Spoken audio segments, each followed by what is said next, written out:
Bienvenue à tous dans cette nouvelle vidéo, on se retrouve pour la seconde analyse de ce jeudi 26 mai 2022 sur les Pokémon de la troisième génération. Et le Pokémon de cette vidéo, c'est Morpheo dans l'ordre. Alors Morpheo, c'est un Pokémon extrêmement particulier, même unique dans le jeu, parce que il a un talent en fait qui le rend unique tout simplement. C'est le fameux Pokémon qui s'adapte au climat, hein, on va le dire un peu comme ça. Mais c'est aussi un Pokémon qui fait partie des pires Pokémon du jeu parce que malgré son talent qui, s'il avait été mieux adapté avec le Pokémon, aurait été plus vu, donc avec le Pokémon lui-même, mais au final, eh ben, c'est vraiment pas le cas, et donc on peut dire que c'est un potentiel gâché en stratégie, et le Pokémon est toujours tombé très très bas dans les tiers. On va parler de ça. Alors Morpheo de base, qu'est-ce que c'est? Il a un type normal pur de base. Alors le type normal, c'est un type qui est très mauvais en stratégie parce qu'il n'a pas de synergie naturelle dans une team. Il apporte pas de vraie résistance à part l'immunité au type spectre. Il a une faiblesse au type combat qui est extrêmement gênante et c'est un des trois types super efficaces sur le type acier. Et offensivement, il est super efficace sur rien avec son seul stab. Et en plus de ça, il a pas de double type avec, donc du coup, bah, il est stagné sur un stab qui est vraiment pas bon offensivement. Donc à ce niveau-là, c'est très compliqué. Mais qu'est-ce qui rend Morpheo unique? Alors c'est son talent en fait, parce qu'il possède un talent qu'il est toujours le seul à avoir. Il s'agit de météo. Alors météo, qu'est-ce que ça fait? Eh bien, en fonction du climat qu'il y a sur le terrain, il va changer de forme et en même temps, il va changer de type. Comme on le voit ici, s'il y a la grêle, il va devenir de type glace. Il y a la reine, il va devenir de type eau. Et s'il y a le soleil, il va devenir de type feu. Dans les faits, c'est un talent utile, à part peut-être pour la grêle, parce que on sait que la grêle, c'est le climat le moins utile du jeu.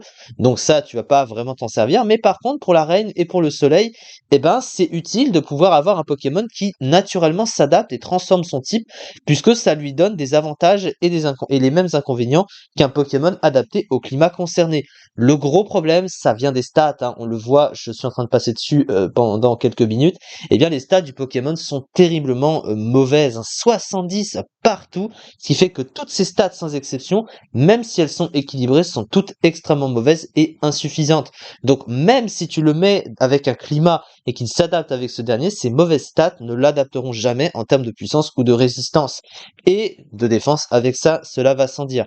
Donc du coup, là où tu as un Pokémon qui va, par exemple, poser le climat et utiliser d'autres Pokémon autour pour adapter le climat, eh bien s'il avait été meilleur en termes de stats ou à côté d'options, eh bien, il aurait été mieux avec ça, sauf qu'au final, tu vas préférer utiliser d'autres Pokémon plus adaptés dans les climats, et ce qui fait que lui, étant tellement mauvais avec ses stats, n'a jamais vu le jour dans les hauts tiers de la stratégie.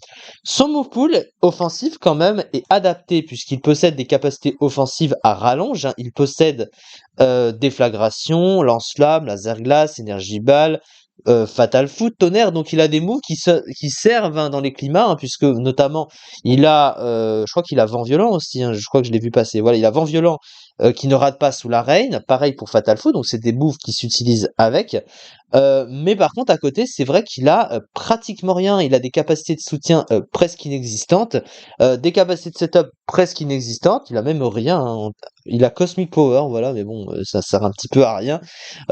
Il a pas de move de boost supplémentaire, donc en fait, il a juste aucune utilité parce qu'il a quelques capacités offensives qui s'adaptent à ses types s'il change de climat, mais à côté, ses dégâts sont nuls et ses stats sont nuls en fait, donc tu n'as aucune utilité de le jouer et du coup ça gâche vraiment l'utilité de son talent, donc c'est vraiment dommage.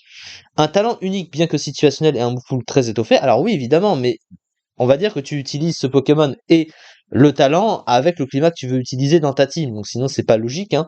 Et puis surtout qu'en plus, par rapport à la team qu'il y a en face, eh ben, ça peut prendre aussi le même climat que la team d'en face. Et du coup, bah, tu peux t'en servir contre l'adversaire si c'est bien utilisé. Mais bon, là, voilà, c'est autre chose. Mais le Pokémon est de toute façon pas adapté. Des statistiques très médiocres dans l'ensemble, voilà, dépendant du climat. Donc ce Pokémon est juste très très nul. Et il a jamais été très bien classé. Pour cause, un 272e du tiers en Zédu, hein, c'est quand même triste, il a été utilisé ici que 7 fois sur 544 matchs, donc vraiment c'est un Pokémon naze. Donc ne le jouez pas, voilà tout simplement. Son talent, s'il avait été à d'autres Pokémon qui s'adaptent mieux au climat, et qui s'adaptent tout aussi bien au climat, pardon, eh bien ça aurait été plus vu, mais là c'est pas le cas. Puis il est pas revenu, hein.